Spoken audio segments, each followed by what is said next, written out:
이 노장 사상의 이 도가 사상의 대가인 장자라는 사람이 있었는데요. 장자에 보면 어떤 얘기가 있냐면요. 장자의 친구가 해자라는 사람이 있었습니다.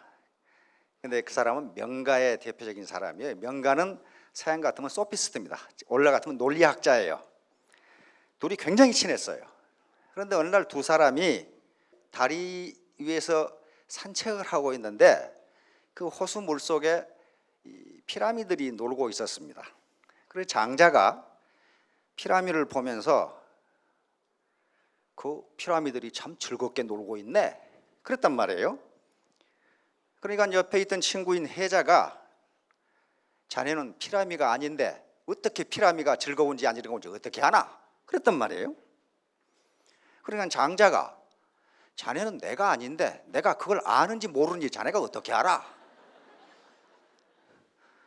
그러니까 해자가 있다가 맞아, 나는 자네가 아니니까 자네가 아는지 모르는지 몰라.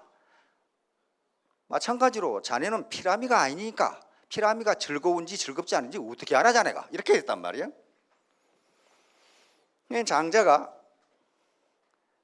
처음부터 다시 얘기해 보세요.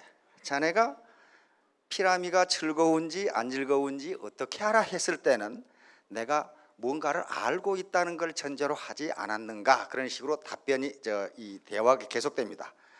근데 마지막에 장자가 한 얘기가 무슨 얘기인가에 대해서는 학자들마다 견해가 좀 다른데요. 공통적인 견해는, 가장 대표적인 견해는 인간이라고 하는 것은 논리적으로 따질 수 없는 직관이라고 하는 것이 있다는 거예요. 직관적으로 알 수 있다. 다시 말하면 논리적으로 또는 과학적으로 증명할 수 없는 어떤 현상을 인간은 직관적으로 알 수가 있어요. 오늘 제가 하려고 하는 제목은요, 자, 통즉불통입니다. 이건 동의보감에 있는 얘기인데요. 똑같이 통자인데 하나는 통할 통자를 쓰고 아플 통자를 써가지고 아주 절묘하게 말을 만들어 놓은 게 있더라고요. 자, 통즉불통, 통하면 아프지 않다, 그런 얘기거든요. 다시 말하면 사업에 성공하는 데 있어서도 스폰서와 파트너와 통해야 되고 파트너와 파트너가 서로 통해야 되고, 그리고 사업자와 고객이 서로 통하지 않으면, 소통하지 않으면 성공할 수 없다. 반드시 아프다, 뭐가 안 된다, 그런 말이에요. 완료형 덕담. 제가 이 자료를 보고 깜짝 놀랐는데요. 이제 새해가 되면은 누군가 처음 만나게 되면 덕담을 하게 됩니다. 그러면 우리 선조들은, 우리 조상들은 덕담을 어떻게 했을까 하는 걸 찾아봤더니 부자 되세요, 복 많이 받으세요, 그렇게 하지 않았답니다. 그것은 부자 되라, 복 많이 받아라, 건강하세요, 이것은 명령형 덕담이에요. 그렇게 안 하고 덕담을 완료형으로 했답니다. 완료형으로. 다시 말하면 명령형으로 하지 않고 부자가 되신 것을 축하드립니다, 이런 식으로 완료형을 했어요. 새해에 건강하게 되셨다니 경하드립니다, 이런 식으로 이미 된 것처럼 얘기를 했단 말이에요. 그것을 자기충족적 애언이라고 합니다. 하버드 대학의 사회심리학 교수였던 로버트 머튼 교수가 그 이론을 발표를 했거든요. 내가 그대로 되리라고 믿으면 반드시 그렇게 된다, 그렇게 돼 있어요. 그 이론이 반드시 그렇게 된다. 즉 내가 부자가 될 것이다가 아니고 나는 부자가 됐다고 생각하면 그렇게 된다는 거예요. 그렇게 된다는 거예요. 그래서 그 이론이 맞는지에 대해서 많은 학자들이 그걸 현장 실험을 했는데 다 맞아요. 그게 다 맞아요. 대표적인 게 피그말리온 효과라고 하는 그 효과입니다. 그것도 역시 하버드 대학의 로젠탈 교수라고 하는 교육심리학자가 증명을 해낸 거예요. 그 이론이 맞다는 거예요. 그래서 성공학 책을 보면은요, 대부분 뭐라고 돼 있냐면은 자기가 성공하겠다고 하는 구체적인 꿈과 강한 의지만 있으면 된다, 그렇게 돼 있어요. 근데 대부분의 성공을 못한 사람들 어떤 사람들이냐? 구체적인 목표와 꿈이 없다는 거예요. 꿈이 없다. 나는 막연하게 부자가 됐으면 좋겠다, 그렇게 생각하는 거지 구체적인 꿈이 없다. 이것이 자기 충족적 애언이고 피그말리온 효과입니다. 그러니까 자기 자신에게도 만나는 사람에게도 복 많이 받으세요, 그렇게 명령으로 하지 말고 완료형으로 반드시 덕담을 해주시기 바랍니다. 자, 통즉불통, 불통즉통. 통하면 아프지 않고 통하지 않으면 아프다. 다시 말하면 스폰서와 파트너, 그 다음에 이 사업자와 회사, 파트너와 파트너, 자기 라인과 형제 라인, 그리고 사업자들과 고객, 이게 서로 통하지 않으면, 소통이 안 되면요 사업이 안 되게 돼 있어요. 그것이 아픈 거예요. 조직도 마찬가지고 인간관계도 마찬가지고 국가와 사회도 마찬가지예요. 소통이 안 되면 반드시 뭔가 갈등과 분쟁이 일어나요. 그래서 지금 현재 우리 사회의 모토가, 즉 화두가 소통으로 되어 있는 거예요. 소통. 자, 그러면 소통이 되지 않는 이유는 뭐냐 하면은 자기 주장만 계속하니까. 나는 옳고 저놈은 틀리다. 그러니까 계속 주장하니까 서로 상대방의 말을 받아들이지 않으니까 거기서 충돌과 분쟁이 일어나는 거란 말이에요.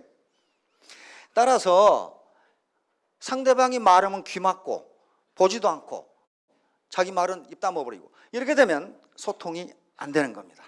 그래서 비판적 사고라는 것은요 상대방을 비판하라 그런 말이 아니고 어떤 현상을 자기가 자기 멋대로 보지 말고 다양한 각도에서 한번 보라 그런 말이에요. 이게 비판적 사고예요.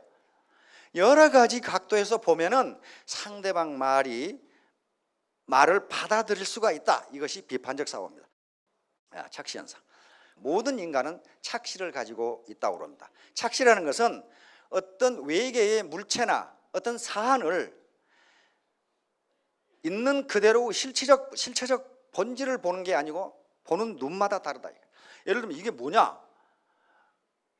이것을 경험한 사람들은, 또 이것에 대해서 일찍이 본 사람들은 그건 레이저 포인터입니다 이렇게 이야기하는데, 한 번도 보지 않은 사람들은 그거 쇳덩어리 아닌가? 그거 만년필 아니냐고? 그러면 이걸 만년필이라고 본 사람이 거짓말한 게 아니에요. 자기는 그렇게 보인다는 거예요. 이것이 레이저 포인터, 이것도 이 안에 배터리가 들었을 때 레이저 포인터지, 안 그러면 쇳덩어리에 불과해요. 그러니까 이것을 보는 눈이 사람마다 다를 수 있기 때문에 어떤 사람이 맞고 어떤 사람이 틀리다고 할 수가 없다. 똑같은 물체라도 낮에 보는 것하고 밤에 보는 것하고 다릅니다. 그걸 서로 보는 게 다른 것이지 틀린 것이 아니다. 이게 착시예요. 그런데 모든 물체를 다 착시 현상을 가지고 보는데 그 착시가 심한 경우에만 착시라고 부릅니다. 전혀 달리 본다 그러면 사람에 따라서. 자, 이걸 응시하세요. 응시하면 요 각 코너에 까만 점이 왔다 갔다 할 겁니다. 그러나 까만 점이 왔다 갔다 하는 카드로 만들어진 게 아닙니다. 단순한 격자예요. 그리드입니다. 요걸 섬광 격자 착시라고 합니다. 그러니까 요 색깔하고 요게 실체적 진실하고는 달리 보이는 거예요. 이것도 격자, 더 큰 까만 점이 왔다 갔다 해요. 그렇게 안 보이는 사람은 상당히 특이한 체질을 가지고, 생리적 특이를 가지고 계신 분이기 때문에 안 보이면 안 보이는 대로 그대로 보는 겁니다. 착시가 또 있는 거예요. 이건 에렌슈타인 착시라고 하는 건데, 이게 굽어 보여요. 이렇게. 그렇죠? 이건 정사각형인데 뒤에 원이 있으니까 이게 굽어 보여요. 그 말은 무슨 말이냐면요, 똑같은 사각형이라도 그 배경에 뭐가 있느냐에 따라서 달리 보인다. 자, 이건 밀러 라이어 착시라는 유명한 착시입니다. 요게 다 길이가 똑같은데 요게 제일 길어 보여요. 그렇잖아요. 이게 두 번째로 길고 가장 짧게 보여요. 다시 말하면 인간은 요 길이를 보는데 요것만 보는 게 아니고 그 주변 환경까지를 다 본다 그런 말이에요. 그러니까 어떤 물체의 배경에 뭐가 있느냐에 따라서 그 사람은 그렇게 본다 그런 말이에요. 그런데 그 사람은 다르게 보는 것이지 틀리게 보는 게 아니다 그런 말입니다. 지금 이것도 마찬가지. 이 길이하고 이 빨간 길이는 정확하게 같습니다. 정확하게 같은데 이게 길게 보여요. 왜냐하면 여기 좁은 데가 이게 놓여 있거든. 마찬가지로 제 키는 173입니다. 그런데 185짜리 모여 있는데 가면 나는 굉장히 작아 보여요. 그런데 160짜리 있는데 가면 내가 무지무지하게 보여요. 그러니까 내 배경, 내가 있는 장소에 따라서 내 절대적인 키가 아니라 상대적인 키로 인간은 판단한다는 거예요. 자, 애매모호한 이미지. 이것은 패러다임 얘기를 할 때, 즉 세상을 보는 눈, 그리고 사고의 틀을 얘기할 때 이 애매모호한 이미지를 가지고 많이 설명합니다. 인간은 자기가 보고 싶은 걸 보고 그것이 틀렸다고 할 수 없다는 거예요. 이게 뭐예요? 토끼예요? 오리예요? 어떤 사람은 오리라고 할 거고 어떤 사람은 토끼라고 할 거고 둘 다 맞는 거예요. 뭘 중심으로 보느냐에 따라서 오리라고 주장하는 사람, 토끼라고 주장하는 사람이 있다 하는 거예요. 과학혁명 구조에 이 그림이 나옵니다. 인간은 요걸 보고 오리라고 하고 요걸 보고 토끼라고 주장하는데 그것은 인간이 보는 시각의 차이일 뿐이지 틀리다고 할 수가 없다 하는 그걸 얘기입니다. 이게 루빈의 꽃병입니다. 이걸 꽃병을 보면 꽃병이고 요 이미지를 보면 사람이 얼굴을 마주보고 있는 거예요. 이거 자기 시각에 초점을 두느냐에 따라서 사람이 마주보고 있는 것일 수도 있고 꽃병일 수도 있다. 루빈이라는 학자가 발견해서 루빈의 꽃병이라고 이야기합니다. 예, 요건 소녀와 기부인 착시 이렇게 보면 소녀가 보이고 이게 코고 이게 입이라고 보면은 마녀가 보입니다. 예, 어느 회사의 광고입니다. 지금도 어떤 분의 눈에는 소녀만 보이고 젊은 사람들 눈에는 소녀가 보일 거예요. 그러나 어떤 분의 눈에는 마귀 할멈만 보일 수도 있어요. 둘 다 맞는 겁니다. 그런데 하버드 대학에서 실험을 해보니까 소녀의 사진을 먼저 보여주고 이 그림을 보여주면 이 그림이 전부 다 소녀라고 주장한답니다. 마녀의 사진을 먼저 보여주고 그 클래스 이 그림을 봤더니 소녀가 어딨냐고 주장한다는 거예요. 그러니까 자기가 지금까지 경험한 것에 따라서 사람은 그대로 본다. 이건 유명한 폰조 착시입니다. 요 길이하고 여기 똑같습니다. 똑같은데 이쪽이 좁아지기 때문에 똑같은 걸 놔두면 넓게 보인다 그런 말이에요. 예, 이건 패러독스 착시인데 이 삼각형 보면 전혀 모순이 없는데 이런 도형은 존재할 수가 없어요. 자세히 봐요. 존재할 수가 없어요. 어떻게 이렇게 뒤틀려가지고 이렇게 올라갑니까? 뒤틀림이 안 보이는 분들도 계실 수 있어요. 펜노즈 착시라고 하는 건데 이렇게 이건 존재할 수가 없는데 얼른 보면은 전혀 이상이 없는 것처럼 보인다. 그러면 이건 더 이상해요. 이런 계단은 존재할 수가 없는데 얼른 보면은 아주 정상적인 것처럼 보인단 말이에요. 이게 모순이에요. 모순. 이런 착시가 있기 때문에 내가 보는 것이 실체적 진실이 아닐 수도 있다. 다른 사람은 달리 볼 수도 있다. 이걸 인정해 줘야 소통이 된다 그런 말이에요. 자기만 옳다고 주장하면은 소통이 되지를 않아요. 그리고 서로 보는 것이 다르게 되면 거기서 시너지 효과가 나온다고 학자들은 연구 결과를 하나같이 발표하고 있어요. 똑같은 사람이 모여 있으면 시너지 효과가 안 나오고 그 조직이 망한답니다. 학자들이 개미를 가지고 실험을 했답니다. 개미는 무지무지 부지런한 걸로 알고 있는데 사실은 20%만 열심히 일하고 80%는 좀 게으르대요. 그런데 그중에 10%, 70%는 게으르지만 가끔 일을 하는데 10%는 평생 일을 안 한답니다. 그게 20-80 법칙이에요. 그런데 학자들이 어떻게 그걸 유전자 조작을 했냐면 전부 다 부지런한 개미가 되도록 유전자 조작을 했더니 그 개미 군단이 금방 멸망하고 말더랍니다. 똑같은 놈들만 있으니까. 왜냐하면 부지런한 놈들이 죽어라고 이러다가 골병들어 죽어. 그런데 지금까지 놀던 놈이 골병들어 죽으니까 지가 이래. 그래가지고 그 개미 군단이 계속 유지가 돼. 그런데 유전자를 조작해가지고 몽땅 부지런하게 만들어 놨더니 죄다 골병들이 이래가지고 다 죽어버려요. 그래서 그 집단이 망하더랍니다. 이제 의사소통, 소통이 잘 되려면 의사소통이라고 하는 것이 있는데요. 간단한 것 같은데 사실은 무지무지 복잡하기 때문에 이 과정에서 의사소통 노이즈가 발생합니다. 의사소통 착오가 발생하는 거예요. 의사소통은 먼저 송신자가 있어요. 메시지를 보내는 송신자가 있고 이걸 신호화합니다. 경로 또는 매체, 전화로 할 것이냐, 편지로 할 것이냐, 이메일로 할 것이냐, 문자로 할 것이냐 여러 가지 방법이 있다. 그다음에 수신자, 이제 받는 사람이 있죠. 그다음에 수신자가 이걸 받으면 해석하고 또 이해합니다. 이 과정에서 해석하고 이해하는 과정에서 많은 착오가 일어납니다. 왜냐하면 사람마다 인지 구조가 달라서 같은 말을 달리 해석하고 착시가 있는가 하면 착청도 있어요. 여기서 활류는 피드백입니다. 반드시 내가 뭐라고 했지? 라고 물어봐야 된다는 거예요. 여기에서 노이즈가 일어납니다. 자, 애터미에서 의사소통 개선을 하기 위해서는 가장 중요한 게 말을 들어주기예요. 상대방의 말을 들어주지 않으면요 상대방도 내 말을 안 들어줘요. 그래서 이청특심이라는 게 있습니다. 말을 상대방의 말만 들어주어도 그 사람의 마음을 얻는다 그런 말이에요. 지난 1000년 동안에 일본의 대표적인 경영인, 그러면 항상 이분이 1등을 합니다. 마쓰시다 고노스케입니다. 리더십은 웅변보다 경청에서 나온다. 기업 경영의 과거형은 관리이다. 경영의 현재형은 소통이다. 경영의 미래형 역시 소통이다. 그러려면 들어줘야 된다. 안드류 카네기 알죠? 세계 철강왕입니다. 아주 기가 막힌 말을 했어요. 사람들에게 비웃음을 사고 무시당하고 외면까지 당할 수 있는 세 가지 방법은 절대 상대방의 얘기를 끝까지 듣지 말고 계속 자기 말만 해야 하고, 상대방의 얘기를 듣다가 자신이 할 얘기가 있으면 바로 끊고 자신의 말을 하면 된다. 그렇게 되면 상대방으로부터 무시당하고 외면당합니다. 도로시 린드 딕스, 이 양반은 우리에게는 별로 유명하지 않지만 굉장히 유명한 분입니다. 대중에게 다가서는 지름길은 그들에게 혀를 내미는 것이 아니라 귀를 내미는 것이다. 내가 상대방에게 어떤 달콤한 말을 한다 해도 상대방 입장에서는 자기가 말하고 싶어하는 얘기 절반만큼도 흥미롭지 않다. 이 양반 데일 카네기, 저명한 성공학 강사이고 많은 경험을 했던 분입니다. 2주 동안 나무 말에 귀를 기울이기만 하면 나무 관심을 끌기 위해 2년 동안 노력한 것보다 더 많은 친구를 얻었습니다. 이게 말을 듣는 것이 자기가 훨씬 이익이거든요. 말을 하려면 얼마나 에너지를 소비해야 됩니까? 그리고 말을 듣는 것은 상대방의 정보를 내가 얻는 거예요. 내가 말하는 것은 내 정보를 상대방에게 들키는 거예요.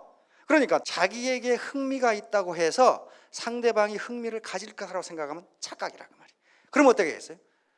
비즈니스를 하는 입장에서는 상대방의 말을 들어줘야 돼요. 소통의 핵심은 말을 들어주는 거예요. 여기서부터 소통이 시작되는 거예요. 입은 하나 귀는 두 개, 탈무드에 있는 얘기입니다. 창조주께서 사람에게 입 하나 귀 두 개 만들어주는 것은 탈무드에 보면은 말하는 것보다 2배 이상 들으라는 뜻이다 하는 게 있어요. 듣는 것부터 출발하는 겁니다. 상대방의 말을 들어주려면은 어떻게 해야 돼? 내 마음을 비워야 돼요. 말하고 싶은 게 많은데 그걸 비워야 돼요. 산토와 이솝. 산토는 이솝 우화는 다 알 겁니다. 이솝은 노예였습니다. 고대 그리스는 노예였는데 그 주인이 산토였습니다. 산토는 철학자입니다.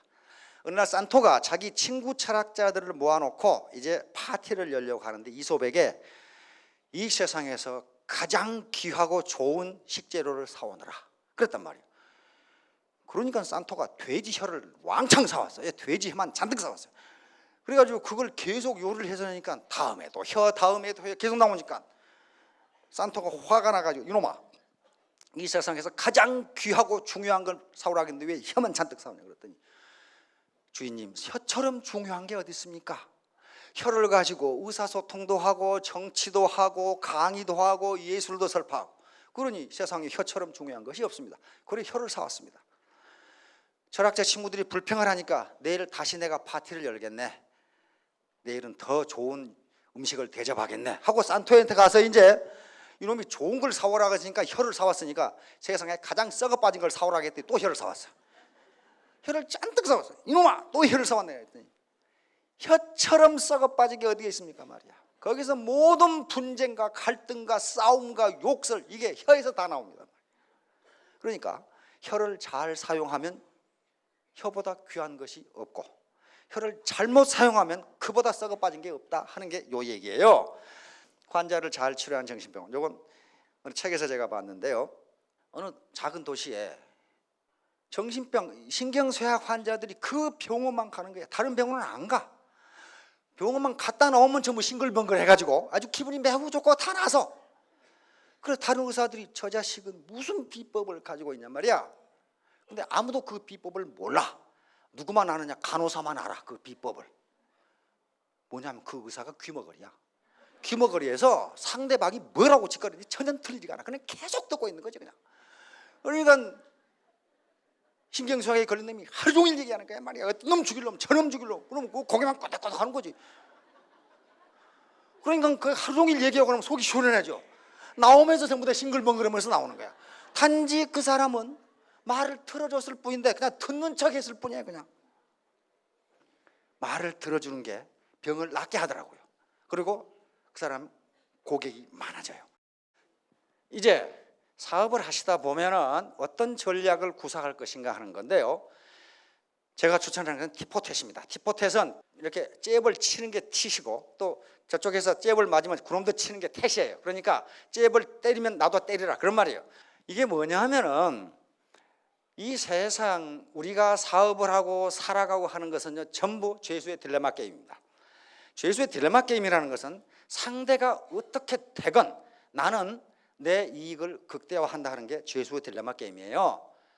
근데 죄수 딜레마 게임이 단 한 번으로 끝나면요, 단 한 번으로 끝나버리면 어느 것이 가장 좋은 전략이냐면 상대방을 속여먹는 게 가장 좋은 전략이에요. 근데 인간관계가 한 번으로 끝납니까? 그렇지가 않아요. 수십 번, 수백 번 만나고 그 죽을 때까지 인간관계가 계속되기 때문에 단 한 번으로 끝나는 죄수 딜레마 게임이 아닙니다. 반복적으로 이행되는 것이 죄수 딜레마 게임이에요. 우리 사업도 마찬가지예요. 고객을 한 번 물건 팔고 끝나버리면 그놈한테 속여먹는 게 제일 좋다는 거예요. 그러나 그렇지가 않잖아요. 또 팔아야 되잖아요. 계속 관계를 유지해야 되기 때문에 그런 경우에 어떤 전략이 가장 좋은가를 컴퓨터 시뮬레이션으로 해봤어요. 해봤더니 이 전략이 가장 좋다는 거예요. 어떤 전략이냐? 티포텟인데요. 상대방에게 처음에는 무조건 상대방과 협력해서 일한다. 그러나 상대방이 나를 속이는 경우 또는 상대방이 반칙을 범하는 경우에는 바로 응징을 가한답니다. 그런 다음에 상대방이 반성하면 즉각 용서한다. 그리고 상대방에게 나는 어떤 행동 원칙에 따라서 일을 하는지를 분명하게 알게 해줘라는 거예요. 분명히 알게 해줘라. 반복적 죄수 딜레마 게임이라고 하면은 반드시 이렇게 해야 된다. 처음에는 무조건 협력한다. 그러나 반칙을 가하면 반드시 응징을 가한다. 반성하면 즉각 용서한다. 이제 빠삐따 빠삐용인데 이 뭔 말이겠어요 이거? 우리가 재심 합력하고 그다음에 소통을 하기 위해서는 뭔가 공감대를 가지고 있어야 되고 한 목표를 가지고 가야 되고 한 행동 사유체계와 행동 방식을 가지고 가야 됩니다. 그러기 위해서는 이런 시스템에 빠지면 안 돼요. 나는 어떤 철학자가 한 말이 아주 마음에 드는데 모든 인간은 무식하다. 왜냐하면 지가 아는 것 외에는 모르니까. 그거예요. 저는 그거 알고 있지만 다른 사람은 다른 거 알고 있거든. 파트너와 스폰서는 다른 걸 알고 있단 말이에요. 그러면 거기에서 서로 다름을 인정하면서 시너지 효과가 나오는 거지. 빠지면 반드시 엉뚱한 소리 합니다. 두 번째는 삐치니까 그래요. 서로 삐쳐. 스폰서가 파트너한테 삐치고 파트너가 스폰서한테 삐치고 파트너끼리 삐치고 가장 이유 중에 하나예요. 이게 큰 이유 중에 또 하나예요. 삐치는 거야. 왜 삐치느냐? 삐치는 이유가 있어요. 상대방을 무시한다든가 또는 말을 함부로 한다든가 또는 뒤에 가서 내 험담을 한다 그러면 삐치게 돼 있어요. 그런 경우에 소통이 되지 않고 꽉 막힙니다. 이때는 강자가 포용해야 됩니다. 강자가 누구냐? 스폰서입니다. 따지지 말지. 따지고 뭐 큰 잘못은 윤리자정위원회에서 따져서 처벌합니다. 그런데 밑에서 따져서 삐지는 거 보면은 아무것도 아닌 가지고 서로 맞다고 따져가지고 나중에 엉망진창이 돼요. 뭐 가지고 따지냐? 옛날에 저작거리에서 시장에서 2918이라고 하는 놈하고 2917이라고 하는 놈이 다퉜어요. 죽어라고 다퉈가지고 자기가 서로 맞다고 우기는 거예요. 그러니까 두 놈이 우리 누가 맞은지 원님한테 가서 물어보자 말이야. 원님한테 물어봤더니 원님이 2917이라는 놈은 가게 하고 2918이라는 놈을 형틀에 묶어가지고 곤장을 20대를 쳤어. 이러면 억울하잖아. 자기가 맞는데. 그러니까 항의 원님 제가 맞는데 왜 저를 칩니까 말이었더니 2917이라고 하는 저 멍청이하고 싸우면 네가 더 멍청이라니 말이야. 그러니까 네 놈이 정신을 안 차리면 또 싸운다. 이게 또 싸워. 2917이라고 평생을 살아오는 저놈은 설득이 안 된다는 거야. 저거 그대로 살게 내버려 둬야지. 근데 파트너하고 스폰서 싸우는 사람 보면 전부 이 문제 가지고 싸워. 서로 자기가 옳다고 싸워요. 절대로 설득 안 됩니다.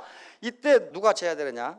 스폰서가 포용을 해줘야 돼요. 결코 큰 반칙이라든가 일탈 행위를 절대 못하게 하면서 2917로 알고 살아가도록 해줘야 돼요. 그래야만 소통이 돼. 안 그러면 소통 안 돼요. 삐져가지고 지가 뭐 안다고 말이야. 뭐 이렇게 된단 말이에요. 그 다음에 회사에 따지는 블랙 컨슈머, 블랙 사업자가 있어요. 또 스폰서를 계속 뜯어먹는 그런 사람이 있어요. 이것도 뜯어먹으려고 생각하는 그 사람은 여기 안 나왔어요. 지금 한 번도 안 나오면서 계속 뜯어먹는 사람이 있어요. 근데 그건 뜯어먹는 사람이 1차적으로는 잘못이지만 뜯기는 스폰서에게 더 큰 문제가 있어요. 뜯어먹으려고 손을 벌리는 경우는 단호하게 얘기해야 됩니다. 당신은 당신 사업하는 거고 나는 내 사업하는 거다. 내가 누구를 지원해 주냐 하는 것은 내가 주체적으로 판단해서 결정할 일이 당신이 달라 말라 하지 말라. 분명하게 해줘야 그 사람도 뜯어먹는 습관을 고칩니다. 자, 다은 사궁 불의 수중이라는 것은 말이 많으면 자꾸 궁지에 몰리니까 말하지 말고 네 가슴에 품고 있어라. 그 말이야. 이게 도덕경에 나오는 얘기입니다. 노제. 자, 용서가 좋은 성과를 가져옵니다. 반드시 용서하되 무조건 용서라는 게 아닙니다. 여기에 계신 분들이 모두 애터미 회원이 모두 천사라면 계속 용서를 해야 되겠죠. 근데 우리는 땅에 발을 딛고 있는 실존적 인간입니다. 그렇기 때문에 반드시 용서를 악용해 먹으려고 하는 사람이 있기 때문에 그 사람 자신을 위해서도 티포텟을 구사하는 겁니다. 만약에 반칙을 하거나 원칙에 어긋나는 행동을 했을 때는 스폰서의 위치에 있는 사람이 반드시 페널티를 가하고 경고를 해야 됩니다. 그런 다음 개과천선하면은 즉각 용서하고 내 행동 원칙이 무엇인지를 분명하게 알려라. 미시간 대학의 로버트 엑셀러드 교수가 요 반복적인 재수의 딜레마 게임을 하고 모든 인간이 성공하려면 이렇게 하라고 그랬어요. 먼저 남의 성공을 질투하지 말라. 이게 뭐예요? 남의 성공을 질투한 놈은 반드시 반칙을 범한다는 거야. 자기가 어떻게 해서든 존엄을 하려고 예를 들면 베팅을 한다거나 뭐 이상한 짓을 하더라 이 말이야. 그러니까 남의 성공을 질투하지 말라. 절대로 먼저 배반하지 말라. 즉 먼저 반칙을 범하지 말라. 반칙을 범하면 다른 사람도 당신을 보복한다는 거예요. 그런 다음에 협력이든 배반이든 그대로 대갚아라. 이걸 프로그램을 다시 해가지고 반칙을 해도 용서해 주는 프로그램을 했더니 그놈도 망하고 당한 놈도 망하고 조직이 다 망하더라는 거야. 반칙을 했는데 제재를 안 하니까 전부 손해를 봐서 조직이 망하더라는 거예요. 그래서 협력이든 배반이든 그대로 대갚아라. 그러니까 무슨 말이냐면 상대가 계속 협력적으로 나오면 너도 그렇게 하라. 절대로 배반하지 말라. 그러나 상대가 반칙을 하거나 배반을 하면은 거기에 즉각 응징을 하라는 게 응징을 하라. 그런 다음에 즉각 용서해라. 마지막으로 너무 영악하게 굴지 마라. 프로그램을 아주 델리케이트하게 어떤 놈이 있냐면은 10번 중에 9번을 협력하고 한 번 배반한 놈이 있더라 이거야. 한 번 배반해서 왕창 따먹고 이렇게 영악하게 구는 놈은 나중에 다른 사람들이 전부 알아가지고 그놈을 집중 공격해가지고 그놈이 초토화되더라는 거예요. 저 자식 믿을 수 없는 놈이라 말이야. 지금 이 협력하는 것이 나한테 협력한 것처럼 보이려고 그러는 건지 언제 다시 배반해가지고 내 패를 내 돈을 갉아먹을지 모르기 때문에 그놈한테는 집중 공격을 해가지고 그놈이 망해버리더라. 그러니까 영악하게 아주 영악하게 계산해가지고 구는 사람은 결코 성공하지 못하더라 그런 말이에요. 자 결론적으로 통즉 불통, 불통즉 통. 소통이 이루어지면 아프지 않고 소통이 이루어지지 않으면 아프다.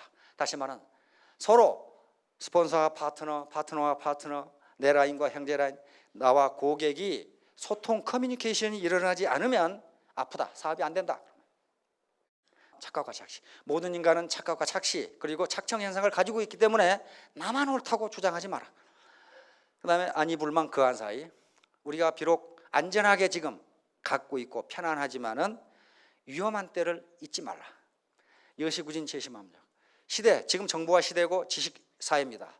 옛날 농경 시대나 산업화 시대 생각하지 말고 시대의 흐름에 맞게 함께 전진하자, 함께 발전하자. 그리고 여러 사람이 같은 마음으로 힘을 합하자. 그러면 성공할 수 있습니다. 티포텟 원칙을 지키고 한 번 잘못했다고 끝까지 죽이지 말라. 끝까지 죽이지 말라. 그러나 반드시 배반하거나 원칙을 지배하면 제재를 가하고 내 행동 원칙이 무엇인지를 분명하게 알게 해줘. 이건 리더의 몫입니다. 자, 이 3년 뒤에 5년 뒤에 여기 계신 분은 전부 크라운 마스터가 되실 겁니다. 크게 성공하시기 바랍니다. 감사합니다.